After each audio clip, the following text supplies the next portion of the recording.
নমস্কার বন্ধুরা, আমি বরুণ দাস আপনাদের সামনে এসেছি আরেকটি খুব গুরুত্বপূর্ণ বিষয় নিয়ে কিছু বলার জন্য, কিছু শেয়ার করার জন্য।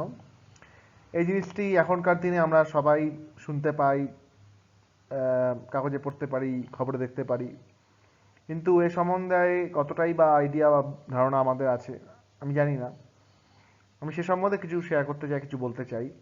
হয়তো আমরা কিছুটা জানি, কিছুটা জানি না, বা অনেকেই অনেক কিছু জানেন। সেটা নিয়েই আজকের এই বিষয়। আজকের যা বিষয়বস্তু আপনারা দেখতে পাচ্ছেন, ন্যানো এবং ন্যানো মেটেরিয়াল। তো কি এই ন্যানো এবং ন্যানো মেটেরিয়াল?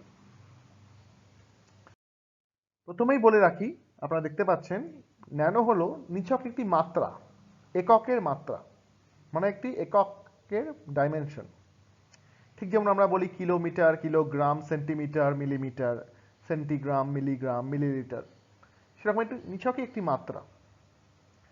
ন্যানো কে সংক্ষেপে খুব ভালোভাবে যদি আমরা দেখতে পারি যে একটি একটি একটি এককের মাত্রাই মাত্র।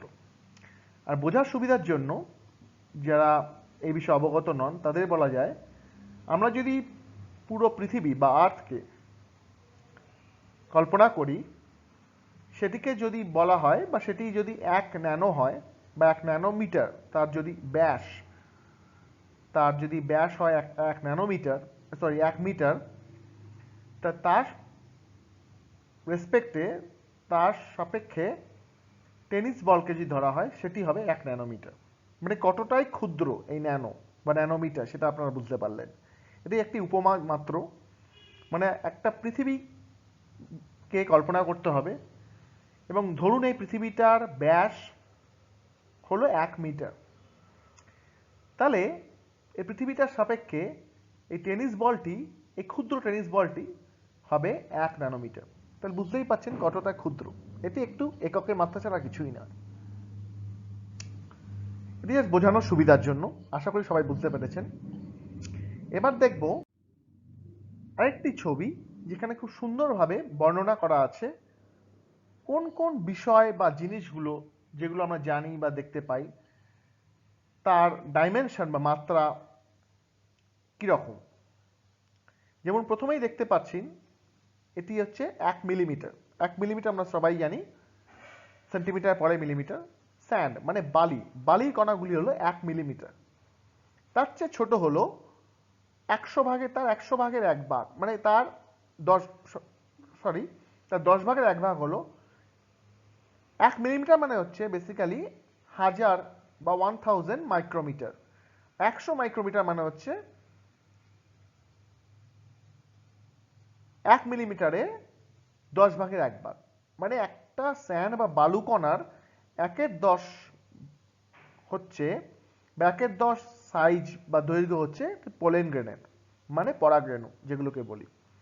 তার 1/10 হচ্ছে 10 মাইক্রোমিটার বা 10 মাইক্রোমিটার, সেটা হচ্ছে আমাদের রক্তে যেগুলো থাকে, রেড ব্লাড সেল। তার 1/10 হচ্ছে ব্যাকটেরিয়া সেল। আমরা সবাই জানি ব্যাকটেরিয়া সেল, এগুলি হয় মোস্টলি মাইক্রন লেভেল, 1 মাইক্রন এর দৈর্ঘ্য হয়। এগুলো মাইক্রোবস বলে, ব্যাকটেরিয়া, ভাইরাস, প্রোটোজোয়াকে। ভাইরাস, যেটা আজকালকার যুগে সবাই জানি, করোনা ভাইরাসের দৌলতে ভাইরাসগুলি হয় তারও 1/10 ভাগ, মানে একে বলা হয় ন্যানোমিটার। তা বুঝতেই পারছেন, আমরা জানি সেন্টিমিটার, তার 1/10 হচ্ছে মিলিমিটার, তার 1/10 হয়ে গেলে 100 মাইক্রোমিটার, মানে মিলিমিটার পরেই আসছে মাইক্রোমিটার এই ইউনিটটি। তার 1/10 হচ্ছে মাইক্রোমিটার, আবার মাইক্রোমিটার মানে 10 মাইক্রোমিটার, 1 মাইক্রোমিটার। মাইক্রোমিটারের পরের যে ইউনিট বা একক, সেটাই হলো ন্যানোমিটার। এই ভাইরাসগুলি হয় জেনারেলি 100 ন্যানোমিটার বা 0.1 মাইক্রন। তার 1/10 হচ্ছে 10 ন্যানোমিটার, যেগুলো হয় প্রোটিন। আমাদের শরীরে যেগুলো প্রোটিন সেল থাকে বা প্রোটিনগুলো থাকে, ডিএনএ আমরা সবাই জানি, ডিএনএ ডবল হেলিক্স স্ট্রাকচার, সেগুলি হয় মোটামুটি, তার স্ট্র্যান্ডগুলির দৈর্ঘ্য, এগুলো একবারে ডিএনএ স্ট্র্যান্ড, আমরা অনেকেই জানি 2 ন্যানোমিটার।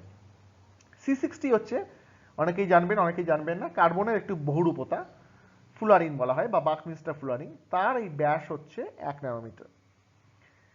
অ্যাটম বা পরমাণুগুলো যে অক্ষে ঘুরতে থাকে সেগুলি হচ্ছে 0.1 ন্যানোমিটার।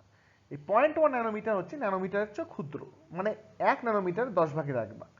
সেটি হলো আবার অন্য একক, তাকে বলা হয় অ্যাংস্ট্রম। তাকে ডিনোট করা যায় এ, তার উপরে একটা ডট শূন্য দিয়ে অ্যাংস্ট্রম। সুতরাং আমরা বুঝতে পারলাম এই ন্যানো বা ন্যানোমিটার বা এই ন্যানো একটি এককের মাত্রা, এটা জানলাম। এবং ন্যানোমিটার বা ন্যানো স্কেল মেটেরিয়াল বা ন্যানো মেটেরিয়াল হলো এমন কিছু মেটেরিয়াল যেগুলি মোটামুটি পড়ে 1 ন্যানোমিটার থেকে 100 ন্যানোমিটার এই দৈর্ঘ্যের মধ্যে। মোটামুটি এটাই মোটামুটি প্রচলিত অনুবাদ বা ধারণা বা কনভেনশন। তাহলে কি জানতে পারলাম আমরা? ন্যানো হলো নিছকই একটি এককের মাত্রা বা ডাইমেনশন, যেমন কেজি, সেন্টিমিটার, মিলিমিটার। আর 1 ন্যানোমিটার হচ্ছে এতটাই ক্ষুদ্র, আমরা আগের ছবিতে দেখলাম যে পৃথিবীকে যদি ধরা হয় 1 মিটার, একটা টেনিস বল পৃথিবীর সাপেক্ষে হবে 1 ন্যানোমিটার, মানে কতটাই ক্ষুদ্র ধরতে পারছেন, বুঝতে পারছেন।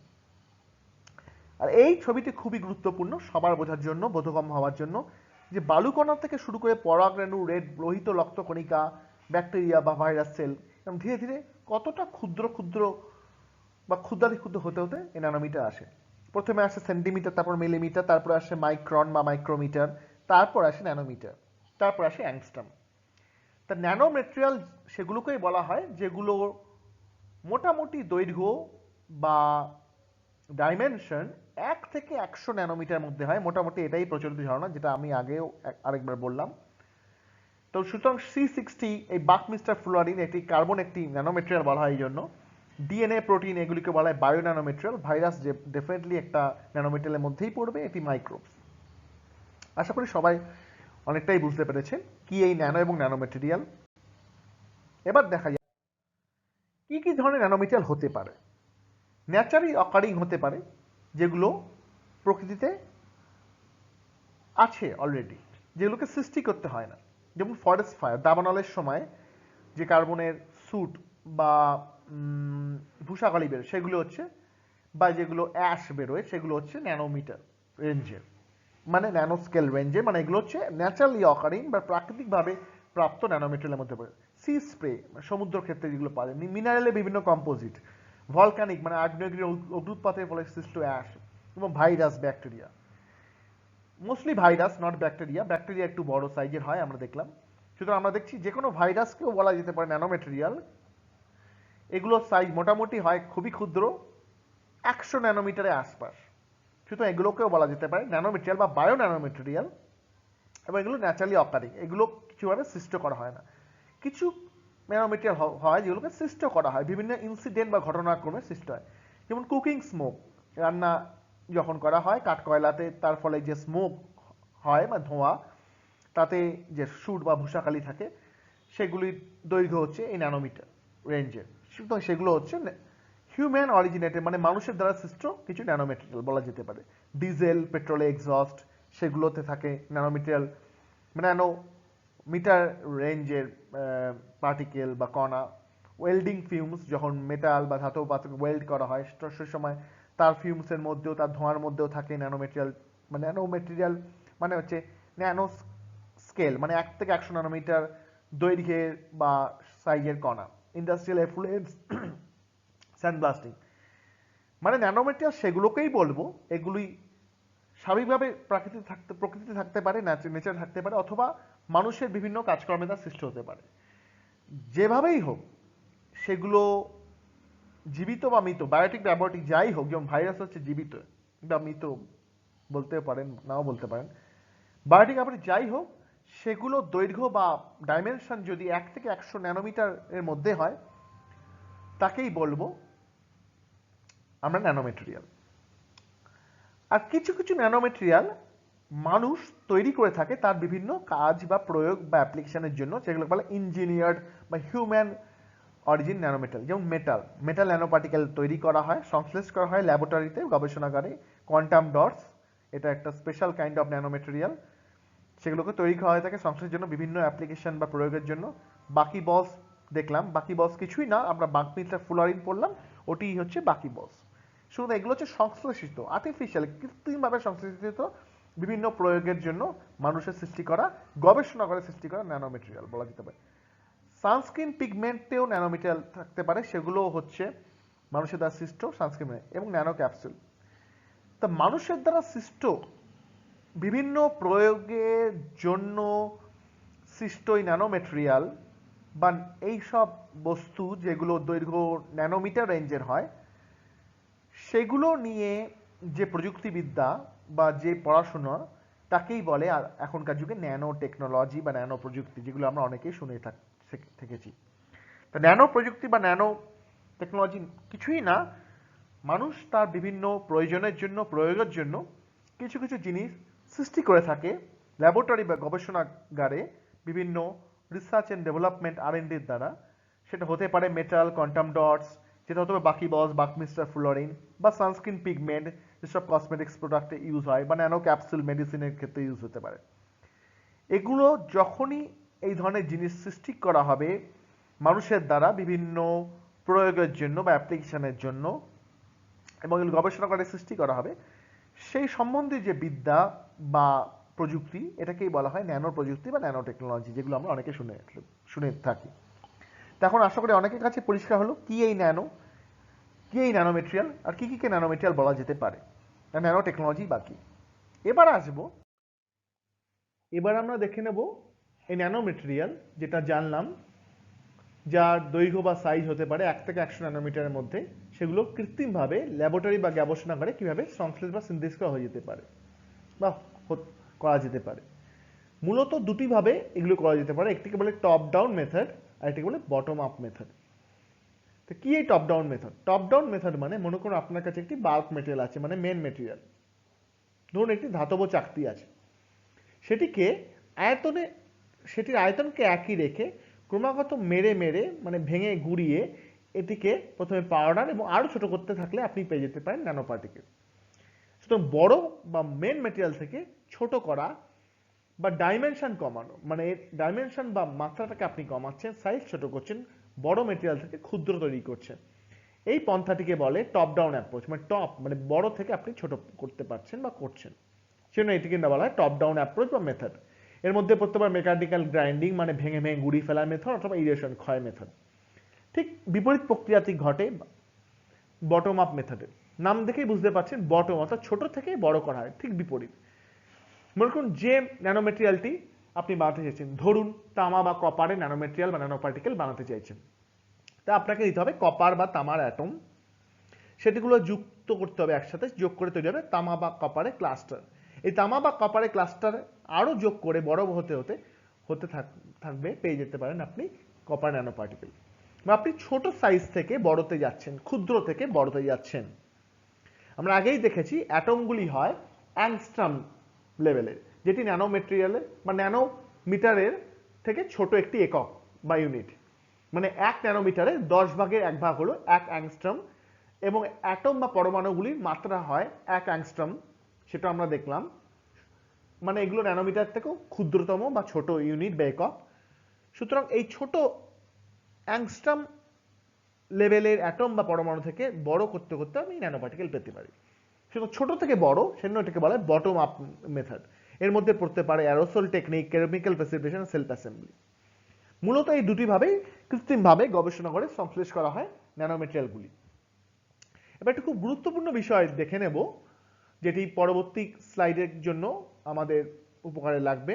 সেটি হলো, আমরা ধরুন এই বাল্ক মেটেরিয়াল, মনে করুন যেটি টপ ডাউন মেথডে বলা হয়, এই বাল্ক মেটেরিয়াল থেকে আমি ছোট ছোট করতে করতে ভেঙে গুঁড়ো গুঁড়ো মেকানিক্যাল গ্রাইন্ডিং পদ্ধতিতে টপ ডাউন মেথডে, মানে বাল্ক থেকে আমি পাউডারের মাধ্যমে ন্যানো পার্টিকেল তৈরি করছি, ন্যানো মেটেরিয়াল তৈরি করছি।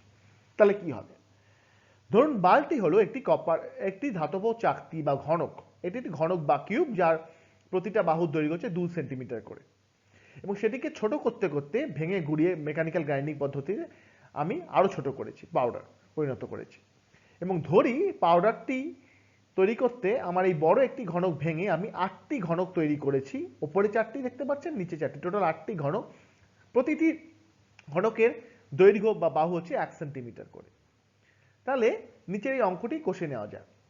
প্রথম ক্ষেত্র যেখানে আসছে, প্রথম বা বাল্ক ঘনকটি বা কিউবটি, যার ডাইমেনশন হচ্ছে 2 × 2 সেন্টিমিটার। তারপরে আসছে আমার পাউডার, যেটিকে আমি বড় মানে বাল্ক থেকে ছোট করে পাউডারে তৈরি করি। সেখানে কটা কিউব আছে? 4টি, ওপরে 4টা নিচে 4টি, টোটাল 8টা, মানে 8 কিউব। আর প্রথমটায় বাল্কে 1টা কিউব। পরিষ্কার বোঝা যাচ্ছে? প্রথমটা ডাইমেনশন 2 × 2 পরিষ্কার সেন্টিমিটার ইউনিট বা একক, দ্বিতীয়টার বা ছোটটার পাউডারটার 1/1। তাহলে প্রথমে সারফেস এরিয়া কত বা এরিয়া বা ক্ষেত্রফল, আমরা জানি সারফেস হচ্ছে লেন্থ ইন্টু ব্রেথ, সুতরাং 2 ইন্টু 2, 2 গুণিতক 2, 4 সেন্টিমিটার স্কোয়ার। এরকম কটি তল আছে বা সাইড বা ফেস? 6টি। 4 ইন্টু 6 24, 24 সেন্টিমিটার স্কোয়ার হচ্ছে প্রথম বাল্ক ঘনকটির টোটাল মোট এরিয়া বা সারফেস এরিয়া বা ক্ষেত্রফল। দ্বিতীয় ক্ষেত্রে যখন আমি এটাকে পাউডারে পরিণত করছি, তার আয়তনটা কিন্তু একই আছে, বারবার বলা হচ্ছে আয়তন এক রেখে এটিকে সাইজ ছোট করা হচ্ছে, এটিকে মাথায় রাখতে হবে। ভলিউম কনস্ট্যান্ট, আয়তনকে এক রেখে সাইজ ছোট করা হচ্ছে। তখন তার এরিয়া কত হচ্ছে? প্রতিটা ঘনক কত দৈর্ঘ্যে? তার 1 সেন্টিমিটার বা 1 সেন্টিমিটার। তাহলে প্রতিটা ঘনকের ক্ষেত্রফল বা সারফেস এরিয়া কত? 1 গুণিতক 1, 1 মাল্টিপ্লাই বাই 1 সেন্টিমিটার স্কোয়ার। এরকম 6টি তল আছে বা 6টি সাইড, মানে 6 সেন্টিমিটার স্কোয়ার। এরকম কটি ঘনক আছে? 4টে, উপরে 4টে, নিচে 4টি। তো টোটাল কত এরিয়া বা ক্ষেত্রফল হলো বা surface area? 8 into 6 48 centimetre square. বোঝা যাচ্ছে কেন এখানে 24 পেলাম প্রথম ঘনকের ক্ষেত্রে যেটা বাল্ক, এবং দ্বিতীয় ঘনক 48 পেলাম সেন্টিমিটার স্কোয়ার। সুতরাং স্বভাবতই দেখা যাচ্ছে আমরা যখন ঘনকের আয়তন বা ভলিউমকে এক রেখে আরো ছোট করছি, স্বভাবতই তার সারফেস এরিয়া বাড়ছে। প্রথম ক্ষেত্রে ভলিউম বা আয়তন কত?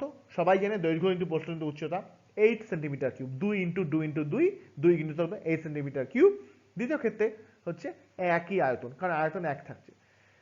একটি খুব গুরুত্বপূর্ণ বিষয় এবার আমরা দেখব, যেটাকে বলা হয় সারফেস এরিয়া বা ক্ষেত্রফল এবং আয়তনের রেশিও বা অনুপাত।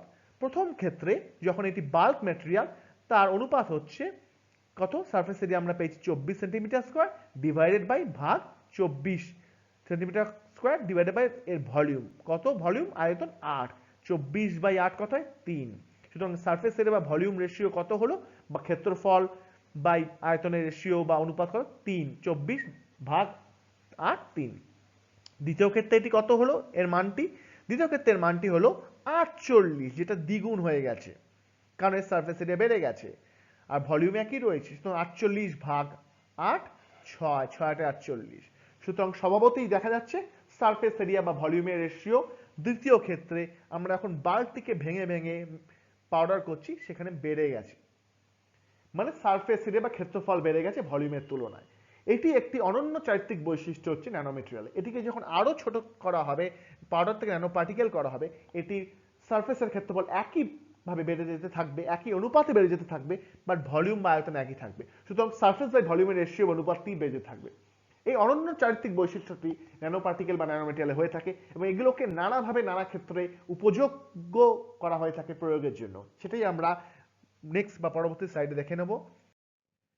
আমরা দেখবো এই ন্যানোমেটেরিয়ালগুলো কেন প্রয়োজন। আমরা আগেই আলোচনা করে নিলাম এবং আগের অঙ্ক থেকেই পরিষ্কার হয়ে গেল কেন ন্যানোমেটেরিয়ালগুলো প্রয়োজন, এবং দেখে নিলাম আমরা যখন একটি বাল্ক মেটেরিয়ালকে ভেঙে ভেঙে মেকানিক্যাল গ্রাইন্ডিং এর দ্বারা পাউডার এবং আরো পরবর্তী ক্ষেত্রে ন্যানো পার্টিকেল বা ন্যানোমেটেরিয়াল তৈরি করছি, তার সারফেস এরিয়া বা ক্ষেত্রফল অনেক বেড়ে যাচ্ছে, তার ভলিউম একই থাকছে, এবং সারফেস এরিয়া বা ভলিউমে অনুপাত বা রেশিও অনেক বেড়ে যাচ্ছে। এই জন্যই এই সারফেস এরিয়া এবং রিয়াকশন বা বিক্রিয়ার একটি ডাইরেক্ট যোগাযোগ আছে। এখানে দেখতে পাচ্ছেন লেখা আছে the increase surface area allows or helps chemical reaction to go much ফাস্টার। মানে যত বেশি আপনার সারফেস এরিয়া বা ক্ষেত্রফল হবে, তত এটি সাহায্য করবে কেমিক্যাল রিয়াকশন বা রাসায়নিক বিক্রিয়া আরো দ্রুত করতে। নট অনলি কেমিক্যাল রিয়াকশন, কেবলমাত্র কেমিক্যাল রিয়াকশন বা রাসায়নিক বিক্রিয়া নয়, এটির দ্রাব্যতা বাড়বে, এটির রেসপন্স টাইম বাড়বে, আরো নানা ক্ষেত্রে এর রিঅ্যাক্টিভিটি বাড়বে। এই জন্যই নানা ক্ষেত্রে ন্যানোমেটেরিয়ালগুলো এত প্রয়োগ দেখা যায় এখন আধুনিক যুগে। এইগুলোই কাজে লাগানো হয় ন্যানোমেটেরিয়ালগুলি বিভিন্ন বাণিজ্যিক পণ্যগুলিতে, যেগুলি আমি পরবর্তী স্লাইডে আলোচনা করব। একটা ছোট দৈনন্দিন জীবনে ব্যবহারের উদাহরণ দেখে নেওয়া যাক। আমরা সকলেই এগুলোকে ব্যবহার করে থাকি দৈনন্দিন জীবনে। সেগুলো চিনি। চিনি দু ধরনের হতে পারে, একটা চিনি কিউব হতে পারে বা ঘনক, একটা চিনি গুঁড়ো হতে পারে, গ্রানুলেটেড সুগার। আপনাকে যদি জিজ্ঞেস করা হয় জলে 1 চামচ বা জলে কোনটি তাড়াতাড়ি গুলবে বা দ্রাব্য হবে, অবশ্যই উত্তর হবে, সবাই জানবেন, গ্রানুলেটেড সুগার বা চিনির গুঁড়ো তাড়াতাড়ি গুলবে চিনি কিউবের তুলনায়। কেন? কেননা আমরা যদি আগের স্লাইডগুলোতে যা শিখলাম সেটাকেও যদি প্রয়োগ করি, তাহলে বুঝতে পারবো চিনির কিউবটি হলো নাথিং বাট চিনির একটি ঘনক, যেটিকে বলা যেতে পারে, ধরতে পারেন চিনির একটি বাল্ক মেটেরিয়াল, এবং এটিকে ক্রমাগত মেকানিক্যাল গ্রাইন্ডিং এর দ্বারা আরো ছোট করা হচ্ছে, মাত্রা বা সাইজকে আরো ছোট বা ক্ষুদ্র করা হচ্ছে। মানে একে পাউডার বানানো হচ্ছে এবং পরবর্তীকালে হয়তো ন্যানো পার্টিকেলও বানানো যেতে পারে। সুতরাং আমরা দেখলাম আগের স্লাইডের অঙ্ক থেকে বুঝতে পারলাম সাইজ যত ছোট হবে, মাত্রা যত ছোট হবে, একই ভলিউম বা আয়তন রেখে তার সারফেস এরিয়া আরো বাড়বে, সারফেস বাই ভলিউমের অনুপাত আরো বাড়বে। সেটি হয় যখন চিনির ঘনক বা কিউবকে ভেঙে গুঁড়ো করে আপনি চিনি গুঁড়ো বানান বা গ্রানুলেটেড সুগার, যেগুলোকে আমরা দৈনন্দিন জীবনে প্রত্যেকের বাড়িতে ইউজ করে থাকি বা ব্যবহার করে থাকি। সুতরাং জলে গুলবে অবশ্যই এটি তাড়াতাড়ি, কারণ অবশ্যই গ্রানুলেটেড সুগার বা চিনির গুঁড়োর সারফেস এরিয়া বা সারফেস বাই ভলিউম রেশিও অনেক বেশি হবে চিনির কিউবের তুলনায়। তার জন্য সলিডিটি বা দ্রাব্যতা অনেক বেশি হবে, যেটি আগেই বলেছিলাম। হাই সারফেস এরিয়া হওয়ার জন্য, high surface by volume ratio হওয়ার জন্য এর অনেকগুলো অনন্য চারিত্রিক বৈশিষ্ট্য বা ধর্ম দেখায় ন্যানোমেটেরিয়ালগুলো। সেজন্য এগুলো বিভিন্ন ক্ষেত্রে বহুল প্রয়োগ দেখা যায় এখনকার আধুনিক যুগে। একটি হলো রিঅ্যাক্টিভিটি বা রিয়াকশন, দ্রুত কেমিক্যাল রিয়াকশন বা রাসায়নিক বিক্রিয়া করে, দ্রুত রেসপন্স দেয়, দ্রুত রিঅ্যাক্টিভিটি করে, অ্যাজ ওয়েল অ্যাজ দ্রুত সলিবিলিটি দেখায় এবং তাড়াতাড়ি গুলে যায়। ডান দিকে ছবিটি দেখে এটা কিছুটা পরিষ্কার হয়ে যাচ্ছে ধারণাটা। বাঁদিকে দেখা যাচ্ছে একটি বাল্ক মেটেরিয়াল এবং সেটিকে ক্রমাগত ভেঙে ভেঙে আয়তনকে এক রেখে আরো ছোট করা হচ্ছে পাউডার, এবং এটিকে পরিণত করা যেতে পারে ন্যানো পার্টিকেলে বা ন্যানো মেটেরিয়ালে। সুতরাং দেখা যাচ্ছে এটির সাইজ ক্রমাগত ছোট হচ্ছে এবং সারফেস এরিয়া বাড়ছে। এটি থেকে স্পষ্ট বোঝা যাচ্ছে ন্যানো মেটেরিয়ালগুলো কেন প্রয়োজন। এগুলো ছাড়াও আরো অনেক কারণের জন্য ন্যানো মেটেরিয়ালগুলো গুরুত্বপূর্ণ, বাট এটাই হলো মূলত অন্যতম মেন কারণ ন্যানো মেটেরিয়ালগুলো দৈনন্দিন জীবনে আধুনিক যুগে বিভিন্ন প্রযুক্তির সাথে এত অঙ্গাঙ্গিভাবে জড়িত হয়ে পড়েছে। এর সারফেসের ভলিউম রেশিও উচ্চ হওয়ার জন্য বা আয়তন ক্ষেত্রফলে অনুপাত উচ্চ হওয়ার জন্য। এছাড়া আরো অনেক বৈশিষ্ট্য পাওয়া যায় ন্যানোমিটারগুলো, যেগুলো আমি আজকে আলোচনা করছি না, বাট এটি হচ্ছে ওয়ান অফ দ্য মূলত মেন বিষয় বা টপিক। এবার দেখে নেব বিভিন্ন কমার্শিয়াল প্রোডাক্ট বা বাণিজ্যিক পণ্যগুলোতে ন্যানোমেটেরিয়ালগুলো কিভাবে বা কিভাবে ব্যবহার করা হয়ে থাকে। প্রথমেই দেখে নেব একটি বিষয়। আমরা সবাই জানি কংক্রিট কি হয়, একটি বিল্ডিং মেটেরিয়াল সিমেন্টের মতোই, এবং বিভিন্ন কনস্ট্রাকশনের জন্য এগুলোকে ইউজ করা হয়ে থাকে। এই কংক্রিট মেটেরিয়ালগুলোর মধ্যে এখনকার দিনে অ্যামরফাস সিলিকা ফিউম নামে একটি ন্যানোমেটেরিয়াল ইউজ করা হয়ে থাকে, যেটি নাথিং বাট ন্যানো সিলিকা, মানে সিলিকা মানে সিলিকন ডাইঅক্সাইড বলতে পারেন, বালুকণারই একটি বহুরূপতা, যার সংকেত একই SiO2, তারই ন্যানো সাইজের দৈর্ঘ্যের একটি পার্টিকেল বলতে পারেন এই ন্যানো সিলিকা। এটিকে ইউজ করা হয়ে থাকে আল্ট্রা হাই পারফরমেন্স কংক্রিটে।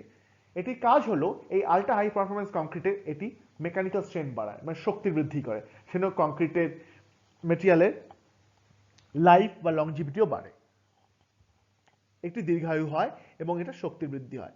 এই একই জিনিসকে ব্যবহার করা হয়ে থাকে অ্যাজ অ্যাডিটিভ হিসাবে পেন বা কোটিংসে।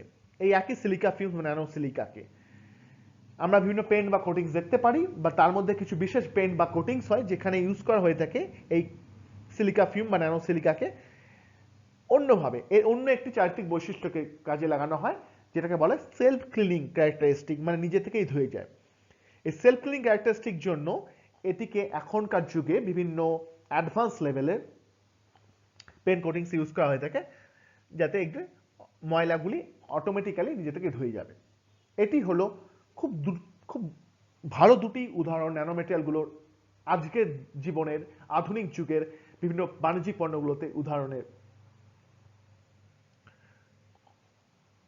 ব্যাপারে। এরপর দেখে নেব আরেকটি জিনিস, যেটিকে বলে ভেহিকল ক্যাটালাইটিক কনভার্টার। এটি কিছুই না, বিভিন্ন গাড়িতে মানে 4 হুইলার বা 2 হুইলারে এটি থাকে। এটিকে দেখতে মোটামুটি এইরকম টাইপের হয়। এটি কি করে, বিভিন্ন পেট্রোল বা ডিজেল জ্বলনের ফলে যেসব টক্সিক বা বিষাক্ত গ্যাস তৈরি হয়, যার মধ্যে আছে কার্বন ডাইঅক্সাইড, কার্বন মনোক্সাইড, যেগুলো কক্স বলে, nitrogen dioxide, nitric oxide, NOx বলে, এবং বিভিন্ন হাইড্রোকার্বন, এগুলি বিভিন্ন রেডক্স রিয়াকশনের মাধ্যমে বা জারণ বিজারণ ক্রিয়ার মাধ্যমে লেস টক্সিক গ্যাসে পরিণত করে এবং এগুলিকে পরিবেশে এমিট করে, যাতে দূষণ মাত্রা কমতে পারে। এগুলি প্রত্যেকটা গাড়িতেই থাকে, সে 2 হুইলার হোক বা 3 চাকার গাড়ি হোক বা 3 হুইলার হোক বা 4 চাকার গাড়ি হোক। এটি কি করে কাজ করে? এটি দেখতে মোটামুটি এরকম হয়, আমরা দেখতে পাচ্ছি এটি বাইরে একটি আস্তরণ থাকে, তার ভিতরে আরেকটি আস্তরণ থাকে যাকে বলে কোট, তার মধ্যে থাকে এই স্ট্রাকচার বা গঠনটি, যেটিকে বিবর্ধন বা ম্যাগনিফাই করলে এরকম লাগে। তার মধ্যে থাকে এই ছোট ছোট পার্টিকেলগুলি, যেগুলো কিছুই না, ন্যানো সাইজের প্ল্যাটিনাম বা প্যালাডিয়াম মেটাল পার্টিকেল। প্যালাডিয়াম বা প্যালাডিয়াম মেটাল পার্টিকেলে ন্যানো সাইজ আকারের জিনিস মানে এই ন্যানো পার্টিকেলগুলোকে ইউজ করা হয় ভেহিকেল ক্যাটালিক কনভার্টারে, এবং এর উচ্চ বা হাই সারফেস এরিয়া এই বৈশিষ্ট্য কি কাজে লাগানো হয়ে থাকে। এই উচ্চ বা হাই সারফেস এরিয়া হওয়ার জন্য এই ন্যানো পার্টিকেল প্যালাডিয়াম এটি কি করে, এই বিষাক্ত গ্যাসগুলোকে এগুলো আরো বেশি অ্যাবজর্ব বা শোষণ করতে পারে বা অধিশোষণ করতে পারে এর সারফেসে, এবং এটিকে আরো দ্রুত এফেক্টিভলি অনেক দ্রুতভাবে কনভার্ট করতে পারে জারণ বিজারণ ক্রিয়ার মাধ্যমে লেস টক্সিক গ্যাসে, এবং এগুলোকে পরিবেশে ছড়িয়ে দিতে পারে পরিবেশ দূষণ যাতে কমে। এখানে আমরা একটা ডাইরেক্ট এক্সাম্পল বা উদাহরণ দেখলাম এই ন্যানো পার্টিকেলগুলি উচ্চ সারফেসের বা হাই সারফেস এরিয়ার, যেগুলো ইউজ করা হয়ে থাকে বিভিন্ন ভেহিকেল ক্যাটালাইটিক কনভার্টারে ন্যানো প্ল্যাটিনাম প্যালাডিয়াম। তারা বুঝতেই পারলেন বন্ধুরা যে মোটামুটি আজকে সবারই একটা ধারণা হয়ে গেল এই বাণিজ্যিক পণ্যগুলোতে আজকালকার আধুনিক যুগে ন্যানোমেটালগুলো কিভাবে ব্যবহার করা হয়ে থাকে এবং কি কি কারণের জন্য ব্যবহার করা হয়ে থাকে, কি কি চারিত্রিক বৈশিষ্ট্যের জন্য। আশা করি আজকে থেকে অনেকেরই ধারণা আরো স্পষ্ট হলো, আরো সুস্পষ্ট হলো, অনেক কিছু আমরা জানতে পারলাম, আরো জানার বাকি রইল। ধন্যবাদ আপনাদের শোনার জন্য। কারোর কোনো যদি প্রশ্ন থাকে অবশ্যই কমেন্ট সেকশনে পোস্ট করতে ভুলবেন না। ভিডিওটি ভালো লাগলে লাইক এন্ড শেয়ার করবেন। আবার পরে দেখা হবে। শুভরাত্রি।